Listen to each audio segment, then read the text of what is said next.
Palio Biogeography.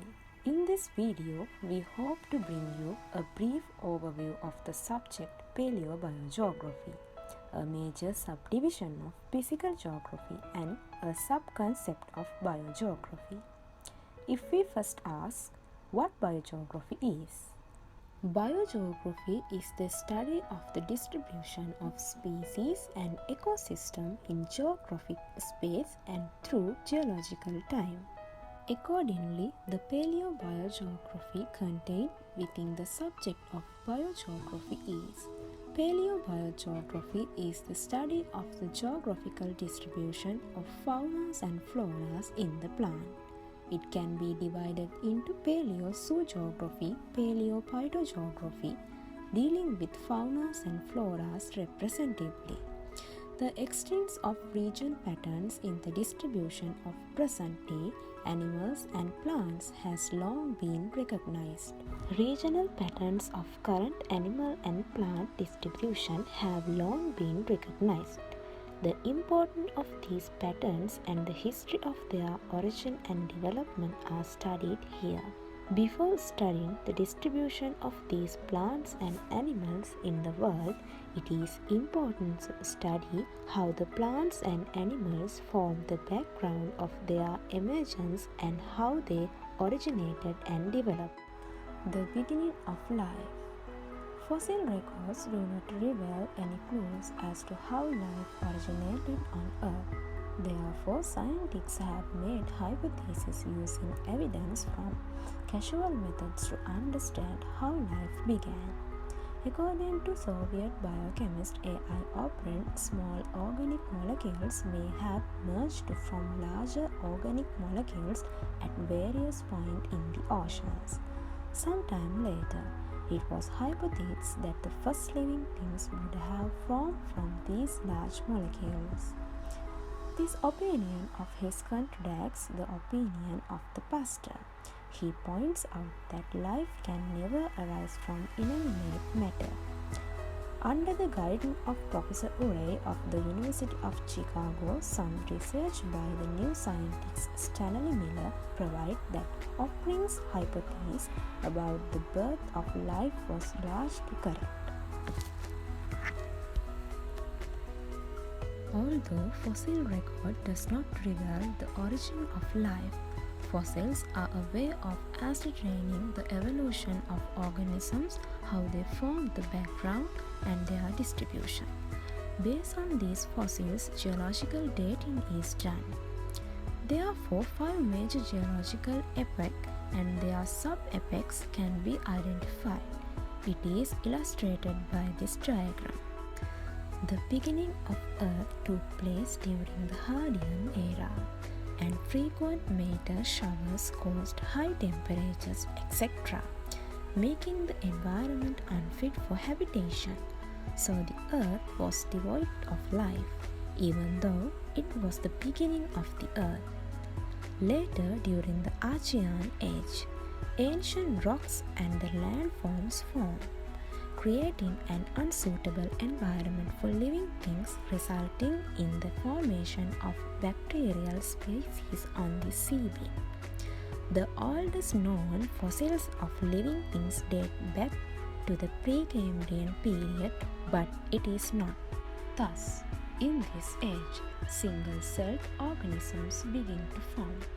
Oxygen-releasing bacteria gave rise to photosynthetic bacteria, but still live only in the ocean. Through it, they develop their ability to reproduce and over time develop the external organs necessary from them to move in the water, bears fitness. Thus, in this age, single-celled organisms begin to form. Oxygen-releasing bacteria gave rise to photosynthetic bacteria, but still live only in the ocean. Through it, they develop their ability to reproduce and over time develop the external organs necessary from them to move in the water, bears fitness. The most important period in the study of the subject was the Paleozoic period, which is also divided into several main parts. During the early Precambrian period, fossils were limited to the sea. The land was barren and barren. It was also during the Paleozoic period that a biological population that had already begun during the Cambrian period began to disappear further. Thus, the origin of composite organisms occurred during the Ordovicic period. Later, during the Silurian period, the first jaw-bone fish appeared. In terms of plants, terrestrial plants emerged during this time and mosses and mercaids invaded the mainland. During the Devonian period, aquatic organisms migrated to land and amphibians evolved. Later during the Carboniferous period, terrestrial organisms evolved. The subsequent Permian period saw the extinctions of parasites and the emergence of reptiles, as well as major landslides and the formation of larger mountains such as the Appalachian. Then came a new era, the Mesozoic era, in which mammals and birds descended. By the Jurassic period, dinosaurs has appeared, and by the time of creation, dinosaurs were extinct. Mammals developed during the Paleozoic, a subset of the Cenozoic epoch, followed by the origin of the Eoceno's, the emergence of semi-human living in the Oligocene, and the gradual evolution of man in later eras. Thus, the origin of the plants and animals we study in biogeography evolved from single-celled organisms to various complex forms. Fossils are an important factor in understanding how these plants and animals evolved over time. That is, the fossil is the most important piece of evidence to identify the species that lived during that time period. As mentioned earlier, life is born and changes over time. Another factor to consider in geography is spatial distribution. Accordingly, paleobiogeography is the study of plants and animals throughout the day. Due to the composition of the earth, the distribution of space between these plants and animals is extremely variable because an organism adapts to a range of external conditions. It lives only in that environment. Similar conditions exist in many parts of the ecosystem, but the organisms is often not found everywhere. These are just some of goal-setting shareware that you can use. We hope to discuss that in the future. According to this map, Reha in South America, South American ostrich, New Zealand kiwi, and etc. can be identified as isolated habitats from different regions due to barriers to their dispersal.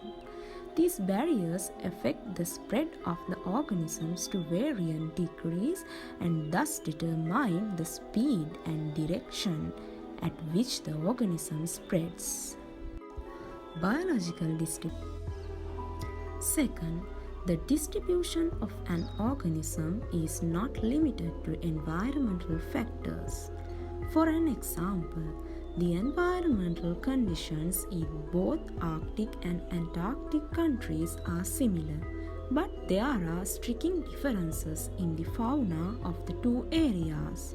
Although polar bears and walruses live in the Arctic, there are no penguin birds. There are also no polar bears in the Antarctic where penguins depart. To understand these patterns of distribution, one must study the history of their distribution. Fossil records are very important there. Accordingly, the study of these fossils is also very important in the study of the distribution of living things. The distribution patterns of plants and animals are constantly changed. Changes that have taken place over the course of history are also becoming more apparent. Scattering, barriers to scattering, propagating rate, spreading direction. Let us examine how those factors affect the distribution pattern. Scattering. All living things tend to disappear from where they are to have not been before. It can be active as well as inactive. Barriers to scattering. There are barriers to the free scattering from organisms. Natural factors such as large reservoirs, oceans, higher mountains, and deserts can also indicate competition between plants or animals, as well as animal behavior. Dispersion, direction, and velocity. The direction of scattering depends on the location of barriers and the location of suitable new environments, as well as the direction in which factors such as water and travel in real scattering. In the study of scattering speed, the active scattering varies according to the speed of the animal in each plant. But in internal scattering, the speed is determined by the mode of the transport. The location of geographical barriers, climate zones, and vegetation have established several major routes through which life has traveled over time, known as corridors, some of which are shown on this map.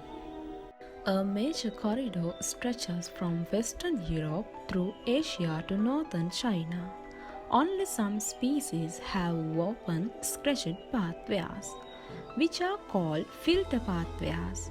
Take Central America, for example. Islands. These islands are divided into continental islands and ocean island. The very shallow area around Adam's Rule in the Gulf of Mannar in Sri Lanka was formerly a bridge between Sri Lanka and India. Oceanic islands. These islands have never been connected to any continents. Matching and the Hawaiian Islands are great examples. To begin with, the islands were not inhabited by plants or animals. They were inhabited by chance. The smaller the island and the greater the distance to other land masses, the less likely it is for a traditional plant or animal to reach the island. Some islands, such as Madagascar and New Zealand, are known as ancient islands. The islands have different climates and different climate conditions. There are also museums that preserve the ancient life of the island, as well as fossil plants and animals that are still alive on the islands. For an example, the lemur. Continental distribution. The distribution of flora and fauna throughout the world's major continents is characterized by the presence of a number of distinct flora and fauna. P.L. Shatter and Alfred Russel Wallace were two Englishmen who pioneered the development of subject of biogeography. According to Wallace's 1876 book, The Geographic Distribution of Animals, he divided the map into 6 kingdoms. 6 barriers can be identified that separate these 6 states, of which the Paleozoic and Neolithic states are separated by major climate factors. They are said to be climate limited to the Neotropic and Australian states.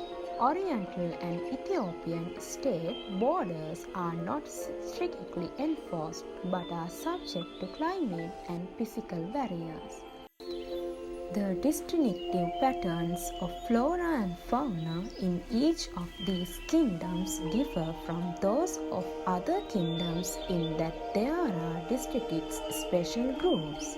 Thus, it is clear that there is a continuous as well as a non-continuous distribution of biological distribution in the world. Examples of anomalous spread include camel-related llamas and other animals in Asia and North Africa, both in Western and Southern Malay and in South America. To understand this type of distribution, one must study history from continental relations, climate, fossil records, and so on. From time to time, various opinions have been put forward by various people to explain how plants and animals spread in the way they are currently exist in the world. Among them, Alfred Wegener first proposed in 1922 that the continental drift theory is important. Accordingly, all the lands that are now in the middle of the oceans were once close to each other.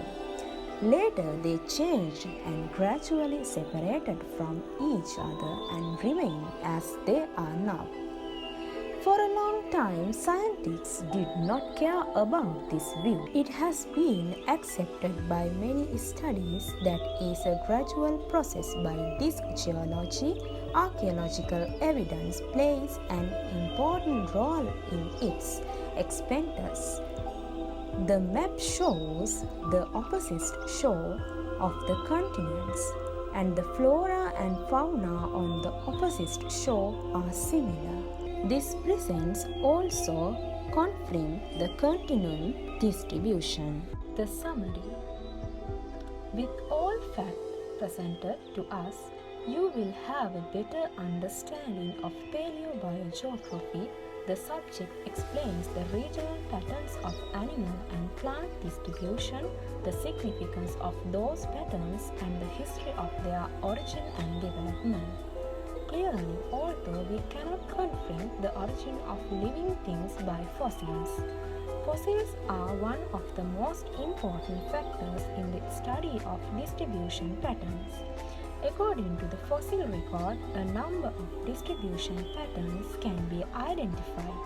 This gives you a better understanding of the origin of the Earth and the distribution patterns from the beginning of the Earth. Thank you.